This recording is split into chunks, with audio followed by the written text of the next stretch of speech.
Buenas noches y bienvenidos a la emisión dominical de Noticiero Guatevisión de este 1 de febrero. Iniciamos el mes con mucha información y este fin de semana han surgido varias noticias a nivel nacional e internacional y esta noche tenemos todo para ustedes, así que iniciamos con nuestra portada informativa. Sebastián Siero es reelecto al frente de la ANAM en una votación express que desata señalamientos de ilegalidades y anuncia un nuevo conflicto entre alcaldes. 11 policías muertos por ataques armados. Fallece otro agente herido en emboscadas de pandilleros a agentes de la Policía Nacional Civil y recibe homenaje póstumo. Alias Bufón, recapturado tras fugarse de la cárcel Fray Janes II, queda en prisión preventiva. Juez amplía investigación por evasión, trata de personas y armas exclusivas, mientras él indica colaboración policial. Más de 368,000 menciones en redes revelan que el mal estado de las carreteras ya no se ve solo como un problema vial, sino como un reflejo del desempeño del Estado en salud, educación y empleo. Estados Unidos vuelve a Caracas. Venezuela recibe a la nueva jefa de la misión diplomática en plena reanudación de relaciones tras la ruptura de 2019. Más de 1,500 guatemaltecos corren por la nutrición infantil, apoyan a comunidades vulnerables de Huehuetenango y reavivan el debate sobre la desnutrición en el país.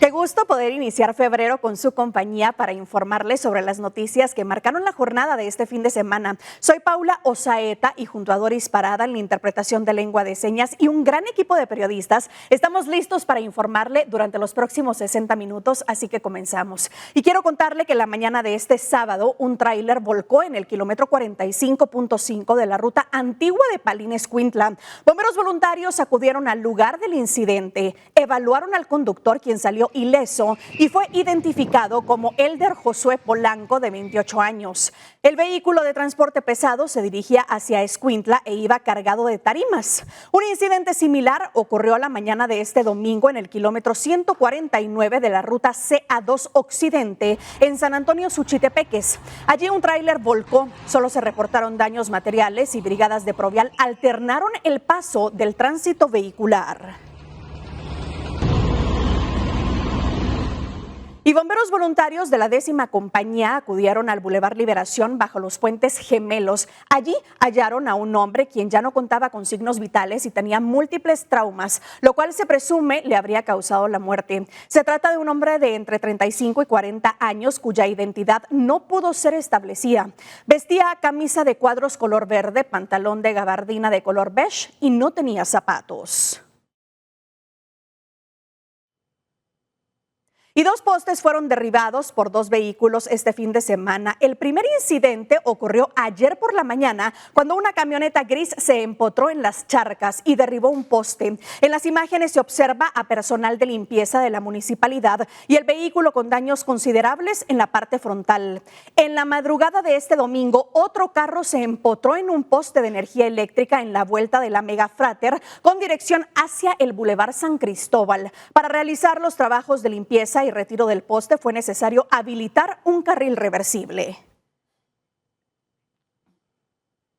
Y le cuento que una mujer y un hombre viajaban en una camioneta de color gris cuando sufrieron un percance de tránsito. Socorristas fueron alertados sobre el incidente ocurrido en el kilómetro 84 de la ruta al Atlántico en San Agustín Acazahuastlán, en El Progreso. El hombre, cuya identidad se desconoce, ya no contaba con signos vitales, mientras que la mujer fue trasladada con vida hacia la emergencia del Hospital Nacional de Guastatoya, ya que presentaba una fractura en la pierna izquierda y trauma facial. Ambas personas no fueron identificadas debido a que no contaban con documentos personales de identificación. Y mire, enero finalizó siendo un mes con muchos incidentes según las estadísticas de tránsito. Colisiones y atropellos encabezan los datos oficiales de la Policía Nacional de Tránsito y Provial, que también reportan personas heridas y fallecidas en carreteras del país. Los hechos de tránsito continúan marcando la agenda vial del país. De acuerdo con estadísticas de la Policía Nacional de Tránsito, entre el 1 y el 28 de enero de 2026 se registraron 674 hechos viales, siendo las colisiones el incidente más recurrente con 371 casos, seguidos por atropellos con 165 y caídas con 91 eventos. Otros hechos reportados incluyen choques, vuelcos y salidas de pista, aunque en menor proporción, según el Observatorio Nacional de Seguridad del Tránsito. Por otra parte, el colisionado de enero de 2026 refleja más de un centenar de hechos de tránsito atendidos en distintas rutas del país, principalmente en corredores de alto flujo como la CA9 Norte, la CA1 y la CA10. En estos incidentes se reportaron personas heridas trasladadas a centros asistenciales y al menos 2 personas fallecidas. En tanto, datos de Provial correspondientes a enero de 2026 reflejan el impacto humano de estos incidentes en la red vial. El colisionado reporta 145 hechos de tránsito que dejaron al menos 14 personas heridas y 2 fallecidas. Además, Provial informó que 237 personas fueron asistidas, 30 trasladadas a centros asistenciales, mientras que 228 resultaron ilesas tras la atención de emergencias en distintas rutas del país. Las autoridades reiteraron el llamado a la prevención, al respeto de los límites de velocidad y a la conducción responsable, especialmente en carreteras de alta circulación, donde se concentra la mayor cantidad de incidentes. Para Noticiero Guatevisión reportó Paula Carranza. Y ahora le cuento que un hombre de 23 años, identificado como José N., fue detenido en la aldea El Carrizal, en el puerto de San José, en Escuintla. El detenido conducía bajo efectos de licor un pick-up y atropelló a 2 policías que realizaban patrullajes de seguridad ciudadana en motocicleta. Tras el impacto, la motocicleta se incendió y el pick-up quedó volcado. Los 2 agentes resultaron heridos y fueron trasladados a un centro asistencial. Sin embargo, el agente Walter Noé Herrarte Gómez falleció, mientras que el otro agente, identificado como Abraham Kun España, se encuentra en estado delicado y su pronóstico es reservado. El conductor del pick-up manifestó problemas de salud, por lo que fue ingresado a un sanatorio mientras permanece con custodia. Y a través de redes sociales, la PNC informó sobre el fallecimiento del agente Sergio Iván García Hernández, quien fue uno de los que resultó herido el pasado 18 de enero cuando en ataques simultáneos pandilleros dispararon contra agentes. García Hernández resultó herido de bala durante el ataque ocurrido en la colonia Villalobos, en la zona 12 de Villanueva. Se encontraba junto a su compañero Luis Alexander Cetino, quien falleció en el lugar. Según la investigación, los atacantes se conducían en un vehículo color rojo, quienes les dispararon en repetidas ocasiones.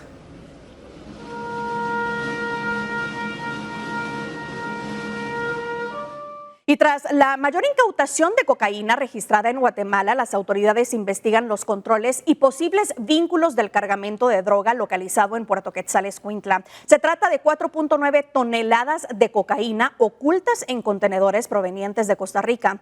De acuerdo con la información disponible, el hallazgo no fue fortuito, sino el resultado de trabajos de inteligencia desarrollados con antelación que incluyeron una alerta emitida por agencias de Estados Unidos, lo que permitió detener el desplazamiento de los contenedores antes de que salieran del puerto. La investigación busca determinar si existe una red de narcotráfico transnacional, así como establecer posibles responsabilidades en la cadena de traslado y los sistemas de control portuario. Las autoridades confirmaron que las diligencias continúan en desarrollo y que por ahora no se revelarán mayores detalles para no afectar el proceso. No es obra de la casualidad. Hemos tenido el apoyo de la Embajada de Estados Unidos también, que nos ha estado trabajando de la mano con nosotros a través de HSI, quienes son los que nos han dado el apoyo, también el apoyo de inteligencia. Y como le digo, hemos estado de manera articulada también con unidades, digamos, como SGAIA, por ejemplo, y que integramos toda la información, vamos avanzando con las investigaciones. Y aquí está un resultado grande e histórico en el país de Guatemala. Y mire, vamos a cambiar de tema porque un bebé de 10 meses fue diagnosticado con sarampión en el municipio de San Juan Comalapa, en Chimaltenango, convirtiéndose así en el primer caso registrado en la localidad en los últimos 40 años. El menor permanece hospitalizado y, según se informó, su estado de salud es estable. Autoridades locales y personal de salud indicaron que aunque el municipio presenta una alta cobertura de vacunación, aún existen brechas que ponen en riesgo a menores que no han completado su esquema de inmunización. Ante este escenario se activaron acciones de vigilancia epidemiológica y búsqueda activa de casos. Como medida preventiva se amplió la vacunación a niños de entre 6 y 11 meses de edad y se hizo un llamado a padres y cuidadores para facilitar el trabajo de las brigadas de salud. También se prioriza la identificación de menores con desnutrición considerados más vulnerables a esta enfermedad. A nivel nacional se reportan 128 casos de sarampión, con mayor incidencia en los departamentos de Sololá, Escuintla y Guatemala. Las autoridades insisten en acudir a los servicios de salud ante cualquier síntoma y evitar la automedicación. Y damos un giro a la información porque este lunes inicia el ciclo escolar en el sector público tras un 2025 marcado por suspensiones y manifestaciones. Docentes advierten sobre los rezagos académicos que dejó la interrupción de clases y los desafíos que enfrenta el sistema educativo este año. Este lunes, miles de estudiantes regresan a las aulas del sector público en un inicio de clases que llega cargado de expectativas, pero también de desafíos luego de un año marcado por suspensiones y protestas que, en algunos centros educativos, provocaron más de 40 días sin clases. Docentes señalan que el impacto en el aprendizaje fue significativo, especialmente en áreas clave como lectura, escritura y matemáticas, donde muchos estudiantes no lograron consolidar competencias básicas, dejando vacíos que ahora deberán ser atendidos en el aula. Entre los principales rezagos también se identifican dificultades en la comprensión lectora, el cálculo matemático básico y los hábitos de estudio, además de problemas de atención, disciplina académica y seguimiento de instrucciones, derivado de la interrupción constante del proceso educativo. A esto se suma que la preparación de los centros educativos es variable. Mientras algunos cuentan con lo básico para iniciar clases, otros enfrentan carencias en materiales, infraestructura deteriorada y falta de personal docente y administrativo, situación que obliga a los maestros a suplir deficiencias con esfuerzo y compromiso. Otro de los retos será recuperar la confianza de los padres de familia, quienes expresan preocupación ante la posibilidad de nuevas suspensiones y el impacto que esto puede tener en la formación de sus hijos. Para este ciclo escolar, los docentes coinciden en que los principales desafíos serán nivelar los aprendizajes, garantizar la continuidad de las clases, fortalecer la motivación estudiantil y atender la carga emocional que arrastran muchos alumnos tras un año irregular. El magisterio afirma iniciar este nuevo ciclo con disposición y esperanza, con el objetivo de brindar a los estudiantes un año más estable y enfocado en el aprendizaje. Con imágenes de María René Barrientos, reportó Paula Carranza. Y febrero inició con bajas temperaturas en todo el país, todos lo sentimos, y esto es por un frente frío que afecta el territorio nacional. Las autoridades señalan temperaturas de hasta 1 grado en el occidente, por lo que recomiendan abrigarse. Las autoridades señalan que las bajas temperaturas en el territorio nacional obedecen al Frente Frío número 11 de la temporada, el cual señalaron se aleja lentamente del país. Este domingo el departamento de Quetzaltenango reportó la temperatura más baja con 1 grado, según los reportes de INSIBUME. La madrugada de este 1 de febrero, en sectores como Mixco y Chimaltenango, las temperaturas rondaron entre los 10 y 11 grados. Las temperaturas bajas también afectan las zonas cálidas del país, por ejemplo en Esquipulas, Chiquimula, donde la sensación térmica suele ser cálida, la temperatura bajó hasta los 14 grados, mientras que en Cobán y Huehuetenango las mediciones mostraron 8 grados. El INSIBUME señala que el frente frío también podría causar ráfagas de viento entre los 50 y 60 kilómetros por hora, y en algunos casos podría reportarse lluvias en hora de la tarde. Las bajas temperaturas también afectan la capital, y según el pronóstico, los próximos días se mantendrá la temperatura máxima de 23 grados y la mínima en un promedio de 11 grados, por lo que se recomienda extremar los cuidados para prevenir enfermedades respiratorias. Con información de Douglas Cuevas, reportó para Noticiero Guatevisión, Elmer Vargas. Gracias por continuar con nosotros. Y quiero contarle que este sábado fue reelecto Sebastián Siero al frente de la ANAM por 2 años más. La elección se dio de manera express y, según opositores, se realizó bajo supuestas ilegalidades al no permitir que se presentara otra planilla de oposición.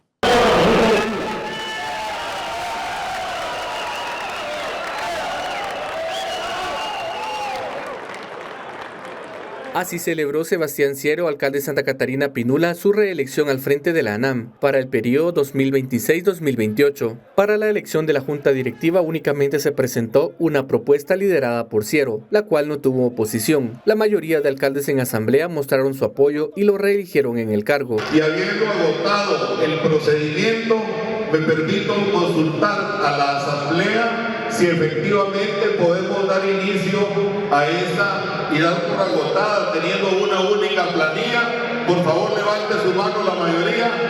Dando por agotado esto, se queda con una única planilla ganadora y se declara a la Junta Directiva del presidente Sebastián Ciero como la próxima Junta Directiva de la Asociación de Municipalidad.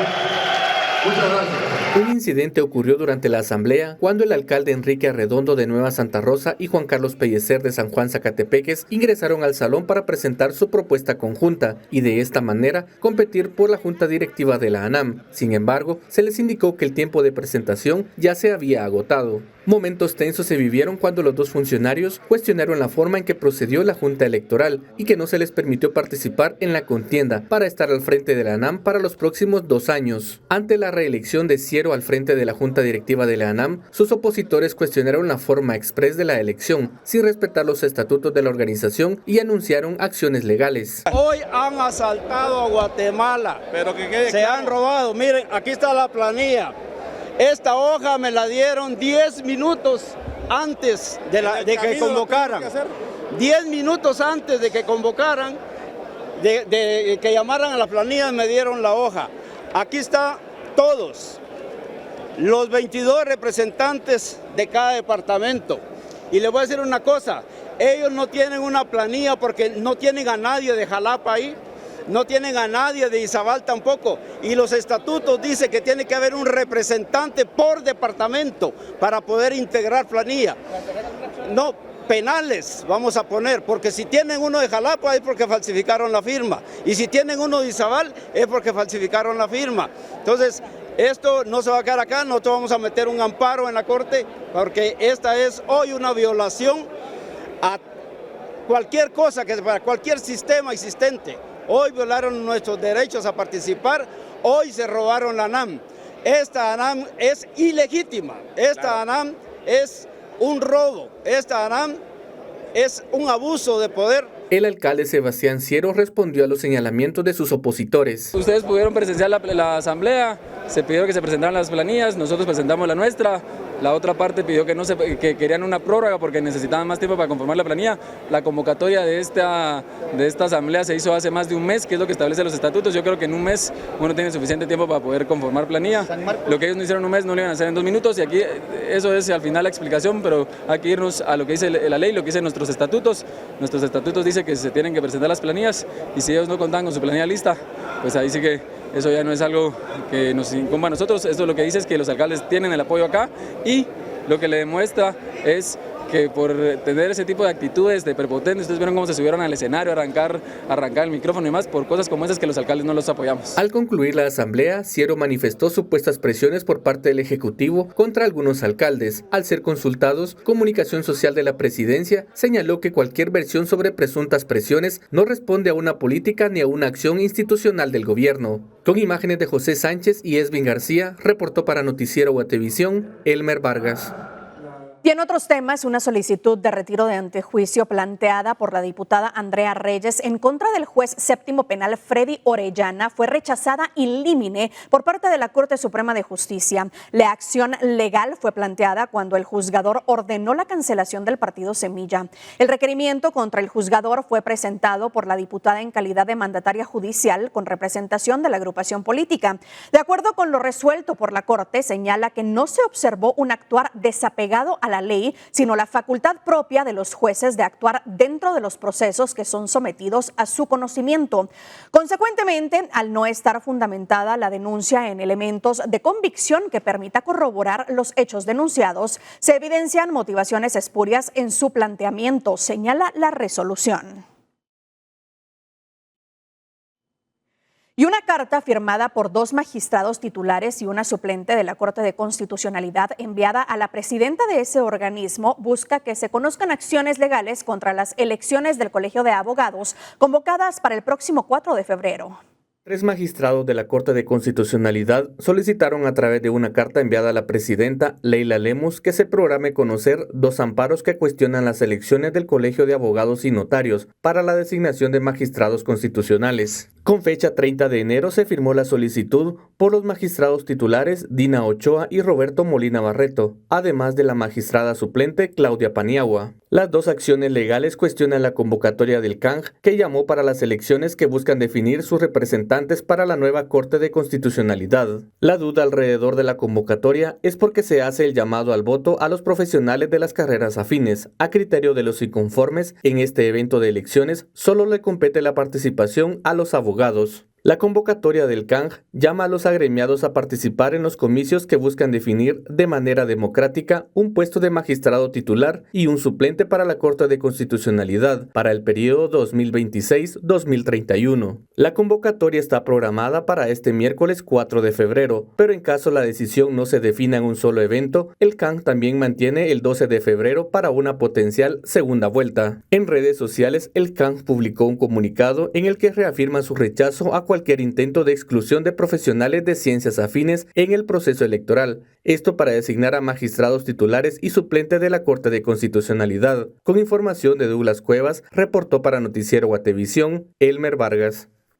Y mientras tanto, 2 acciones se plantearon esta tarde ante la Corte de Constitucionalidad contra los amparos que buscan dejar fuera de la convocatoria a elecciones del CANG a los profesionales de las ciencias afines para elegir a representantes titular y suplente para la próxima magistratura de la Corte de Constitucionalidad.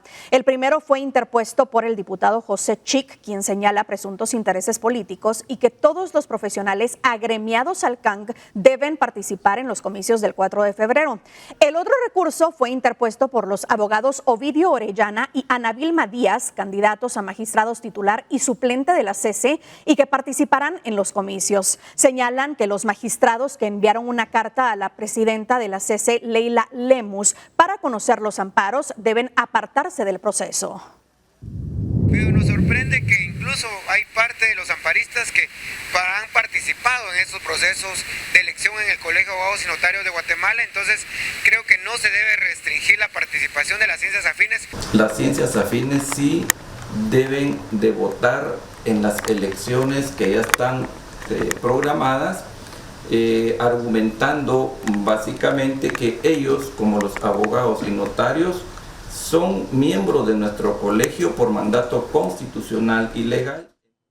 Y en otras noticias que surgían este fin de semana, 3 procesos penales enfrentará alias El Bufón, integrante del barrio 18, tras ser recapturado. Además, una jueza resolvió enviarlo a prisión. En declaraciones, mantiene los señalamientos a las autoridades policiales de colaborar en la fuga de los 20 líderes del barrio 18. En un juzgado de turno se resolvió que Carlos Agustín Reyes Popol, alias Bufón, enfrente un proceso penal por fugarse de Fraijanes 2 en octubre pasado. En declaraciones a la judicatura, el Bufón señaló a las autoridades policiales de colaborar en la fuga de 20 reos a cambio de un pago. Además, indicó que al momento de su captura fue presionado para declarar que la ayuda para fugarse fue por parte del sistema penitenciario y no por la PNC.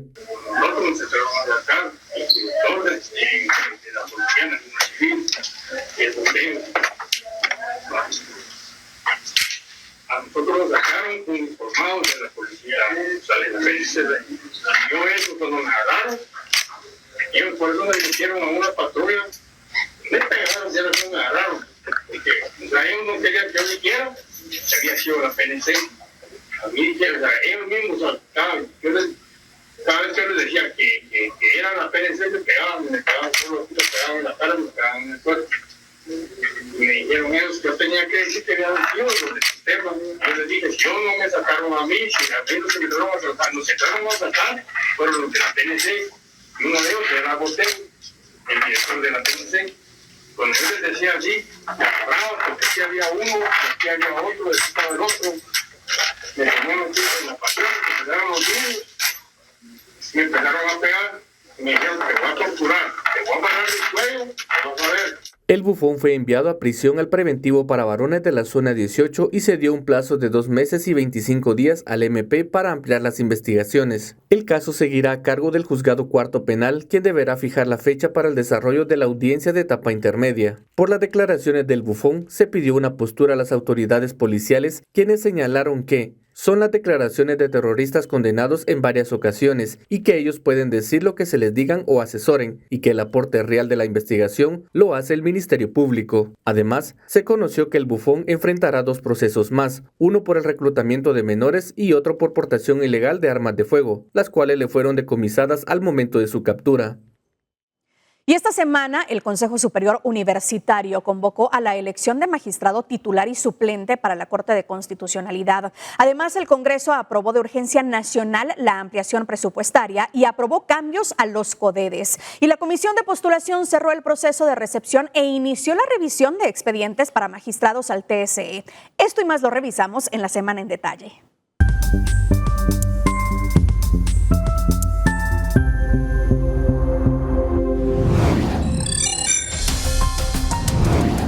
El Consejo Superior Universitario de la Universidad de San Carlos aprobó la convocatoria para designar a un magistrado titular y un magistrado suplente ante la Corte de Constitucionalidad para el periodo 2026-2031. Según el calendario establecido, la recepción de expedientes se realizará el 5 y 6 de febrero en la Rectoría de la USAC, mientras que la elección está programada para el 16 de febrero.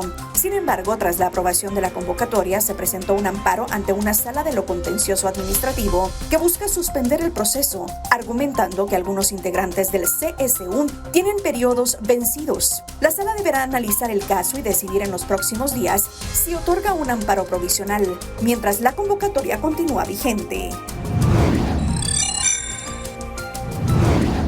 La audiencia programada para este martes en el proceso promovido por el presidente Bernardo Arévalo contra el fiscal Rafael Curruchiche fue suspendida luego de que se presentara una solicitud de recusación contra el juez Freddy Orellana, quien debía conocer el caso. La acción legal impulsada por el mandatario señala la presunta comisión de varios delitos, pero la diligencia quedó en pausa mientras se resuelve el incidente conforme al procedimiento legal. El juez ordenó elevar el proceso a la sala jurisdiccional para que determine si la recusación tiene lugar. Tras la suspensión, Curruchiche se pronunció y señaló que se trata de una investigación interna en su contra, mientras el proceso continúa a la espera de la resolución judicial correspondiente. El Tribunal de Mayor Riesgo C programó para el 14 de diciembre de 2027 el inicio del juicio contra Fernanda Bonilla y Luis Marroquín, ambos acusados por el crimen de la joven Melissa Palacios. La joven universitaria desapareció el 4 de julio de 2021 en San Jorge, Zacapa, y al día siguiente fue localizada sin vida en Río Hondo, en el mismo departamento. Bonilla y Marroquín enfrentarán debate por el delito de asesinato. Para esto serán diligenciados 209 medios de prueba, donde la Fiscalía busca que ambos reciban condena por los hechos señalados.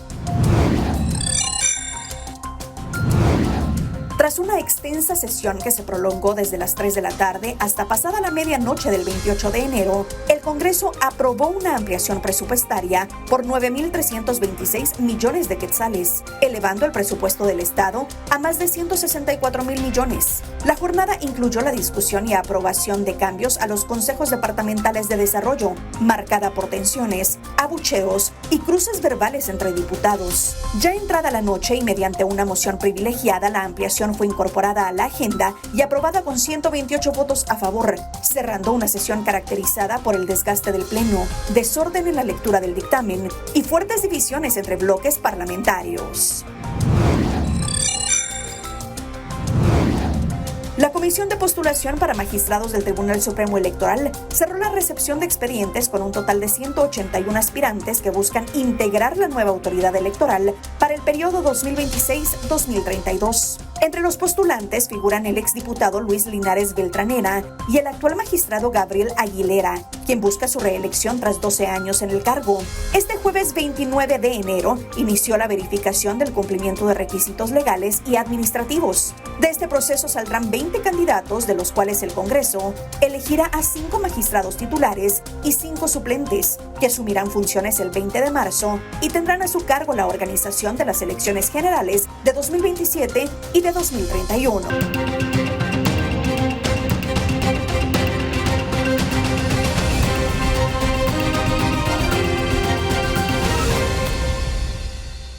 Más de 368,000 menciones en redes sociales dejan un mensaje claro. El estado de las carreteras ya no se percibe solo como un problema de infraestructura. Un estudio de escucha social revela que para los guatemaltecos, la red vial se ha convertido en un reflejo del desempeño del Estado en áreas clave como la salud, la educación y el empleo. Cuando el guatemalteco habla del estado de las carreteras, no se refiere únicamente a baches o congestionamientos. Según un estudio de escucha social, la red vial se ha convertido en un termómetro con el que la ciudadanía evalúa el estado en áreas clave como salud, educación, empleo y productividad.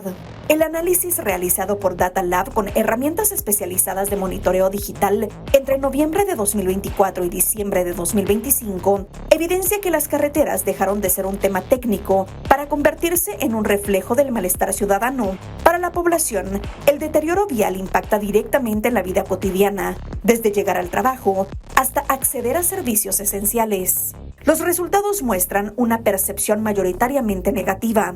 El 44% de los usuarios guatemaltecos que se expresan en plataformas digitales manifiestan una valoración desfavorable sobre la red vial del país, frente a apenas un 8.2% con opiniones positivas. Durante el periodo analizado, se identificaron más de 368,000 menciones y casi 196,000 usuarios únicos hablando del estado de las carreteras, con un promedio de 865 menciones diarias. Para Jorge Benavides, investigador asociado a Fundesa, este sentimiento difícilmente cambiará en el corto plazo, ya que está fuertemente influenciado por eventos recurrentes como derrumbes, accidentes o colapsos de puentes. Según explica, las carreteras se han convertido en el símbolo más visible de la incapacidad estatal, porque acompañan diariamente a toda la población en su tránsito hacia el trabajo, la educación y otros servicios.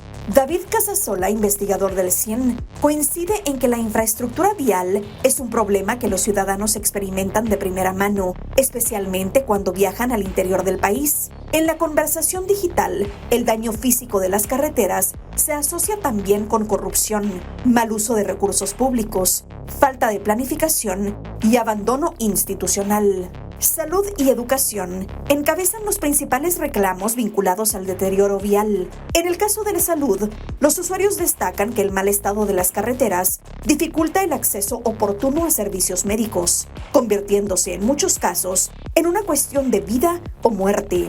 Benavides señala que los tiempos de traslado y la calidad de la red vial pueden marcar la diferencia entre atender a tiempo a un paciente o enfrentar consecuencias lamentables.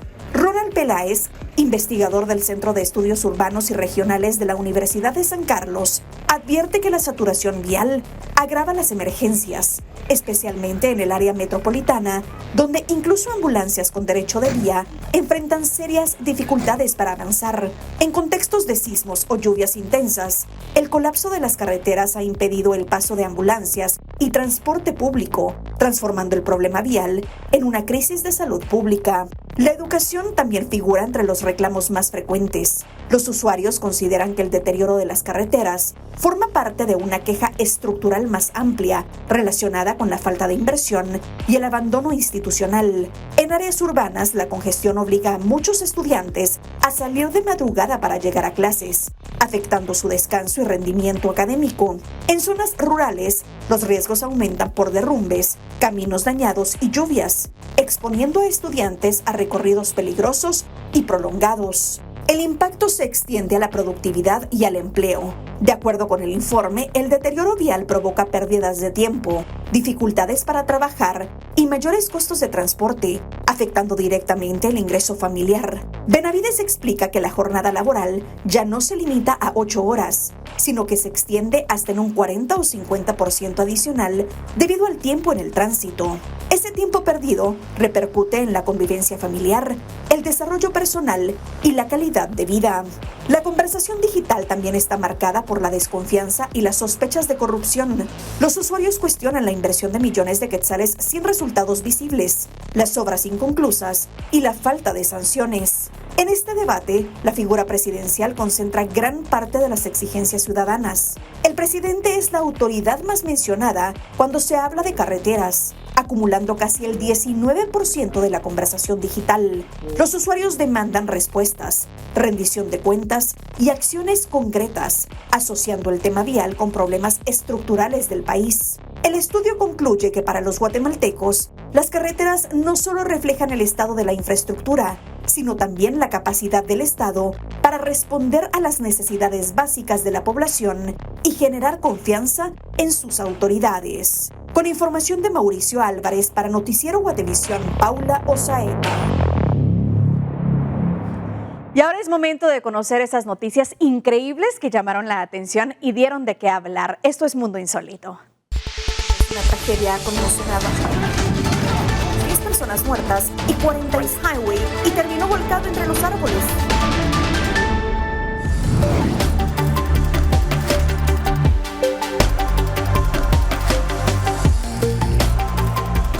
Aficionados del club griego PAOK de Salónica murieron este martes en un accidente de tránsito en el oeste de Rumanía, cuando viajaban desde Grecia hacia Francia para asistir al partido de Europa League contra el Olympique de Lyon. El percance ocurrió en la comarca de Timis y estuvo involucrado un minibús, un automóvil y un camión cisterna. Las primeras investigaciones indican que el minibús, que transportaba a 10 personas, una más de su capacidad, habría acelerado al ingresar a una circunvalación, impactando contra el camión y provocando una colisión múltiple. Además de las víctimas mortales, 3 personas resultaron heridas y fueron trasladadas a hospitales cercanos. Las autoridades confirmaron que no hubo derrame de material peligroso y que las condiciones climáticas impidieron el uso de helicópteros de rescate.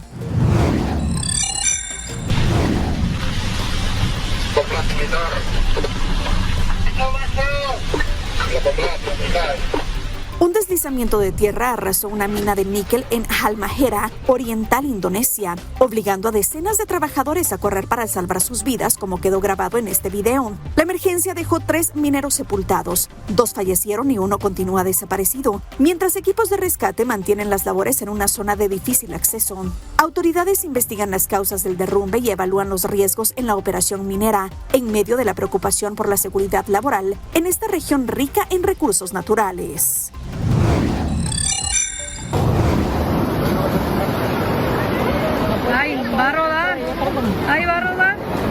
Un elefante marino sorprendió a turistas y pobladores al aparecer en la playa Los Ayala, en Compostela, Nayarit, México, generando gran expectación en la zona. Cientos de personas acudieron al lugar para observar al ejemplar, mientras Protección Civil y cuerpos policiales acordonaron el área para evitar riesgos y proteger al animal. Especialistas explicaron que el elefante marino habría salido a tierra únicamente para descansar, un comportamiento natural de la especie, y pidieron a la población mantener distancia y no intervenir mientras se monitorea su estado de salud.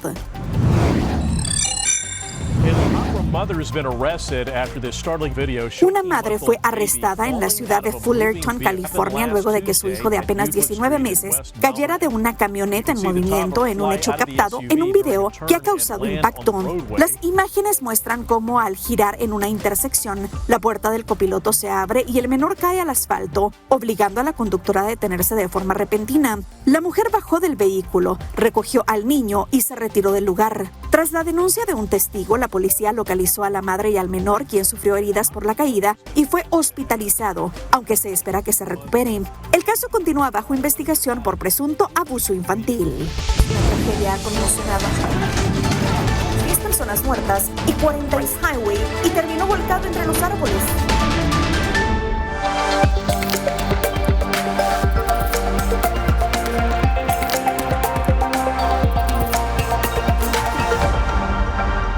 Y en noticias tecnológicas, mientras las ventas de autos caen, Tesla impulsa sus finanzas con el negocio de almacenamiento de energía, que en 2025 creció casi 50% y hoy se perfila como el motor más rentable de la compañía de Elon Musk.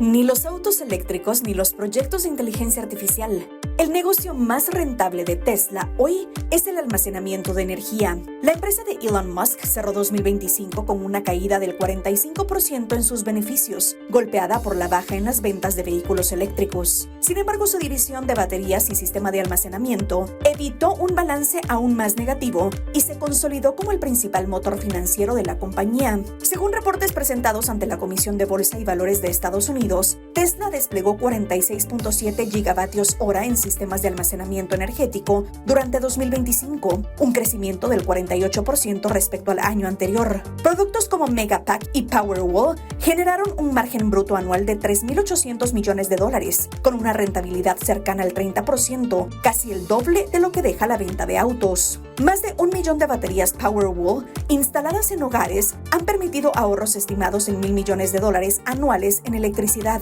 mientras que las grandes baterías Megapack se han vuelto clave para compañías eléctricas y centros de datos que buscan estabilidad ante picos de consumo y el auge de la inteligencia artificial. Este segmento elevó sus ingresos a $12.800 millones, un aumento del 26.5%, aunque nuevas regulaciones en Estados Unidos reducen incentivos para el almacenamiento residencial. Los proyectos comerciales mantienen beneficios fiscales. Pese a los desafíos, Tesla apuesta fuerte por este negocio y prevé reconocer casi $5.000 millones en ingresos este año. Así, mientras los autos enfrentan menor demanda, la energía se perfila como el verdadero pilar del futuro de Tesla.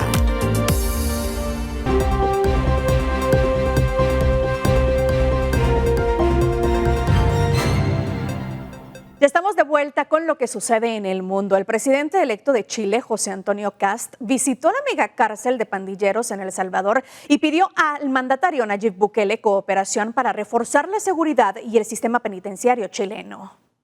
El presidente electo de Chile, José Antonio Kast, visitó el viernes la megacárcel para pandilleros de El Salvador y pidió al mandatario Nayib Bukele colaboración para mejorar la seguridad de las prisiones chilenas.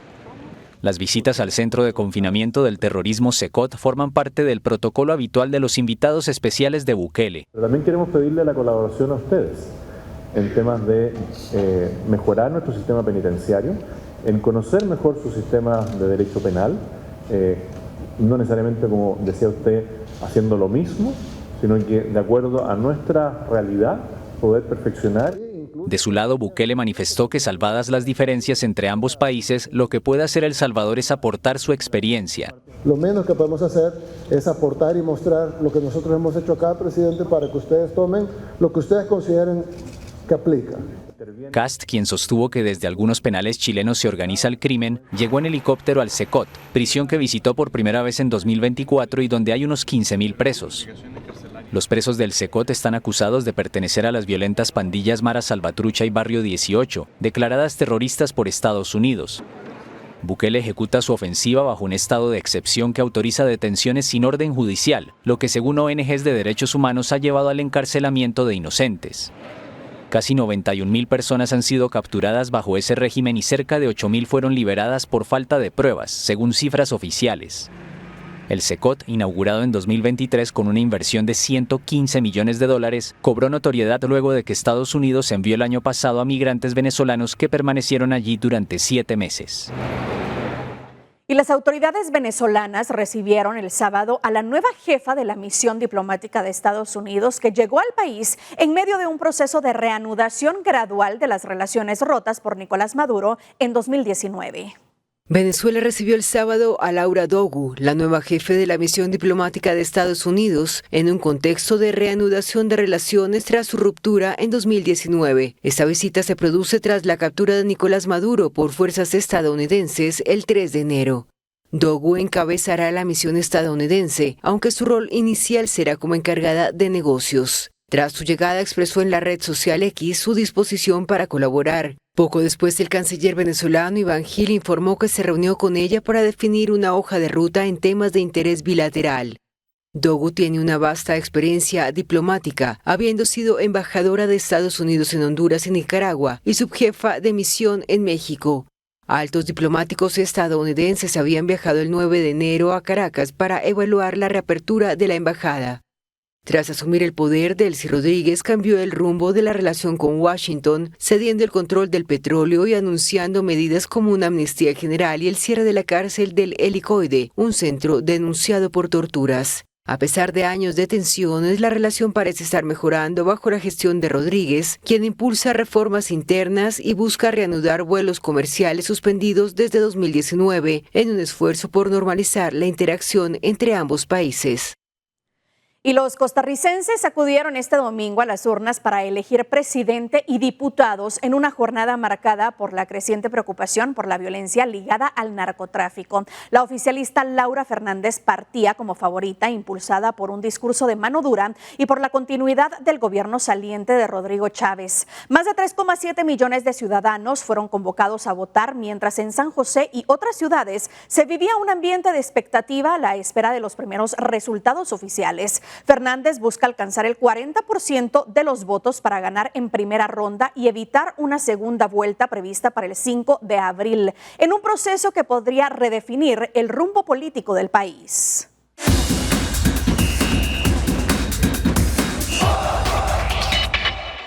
Y por supuesto que este domingo tenemos información deportiva. Más de 1,500 personas participaron este domingo en la carrera Cada Kilómetro Cuenta, una iniciativa que busca visibilizar la desnutrición infantil y apoyar a comunidades vulnerables de Huehuetenango.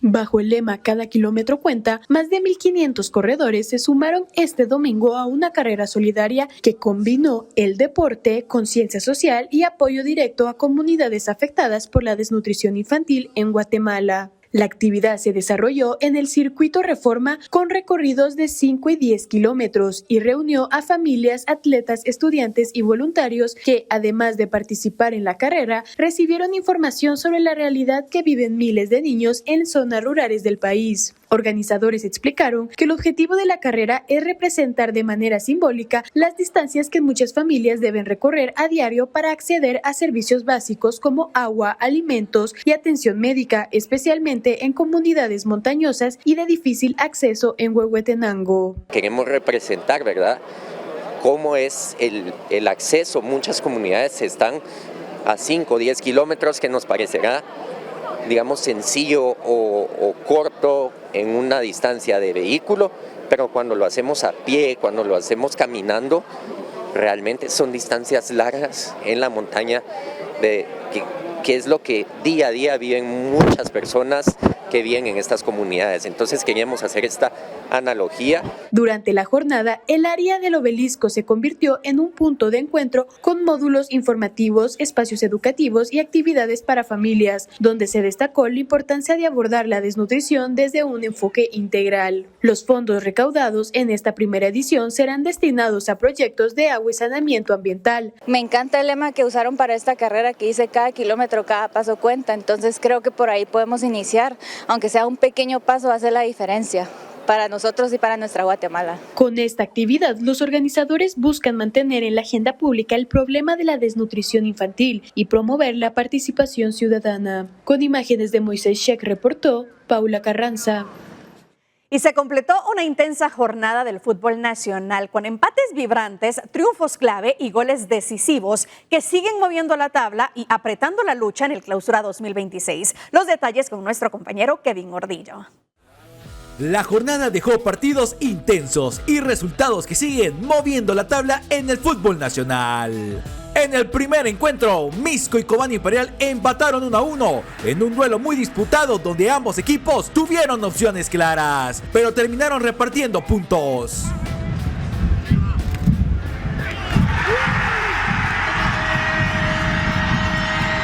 En otro resultado, Xelajú MC se impuso 2-0 a Comunicaciones. Una victoria clave para los Chivos, que aprovecharon su localía y fueron contundentes en los momentos importantes del partido. Mientras tanto, Municipal consiguió una victoria ajustada de 2-1 frente a Guastatoya, sumando 3 puntos valiosos en un partido que se mantuvo cerrado hasta los minutos finales.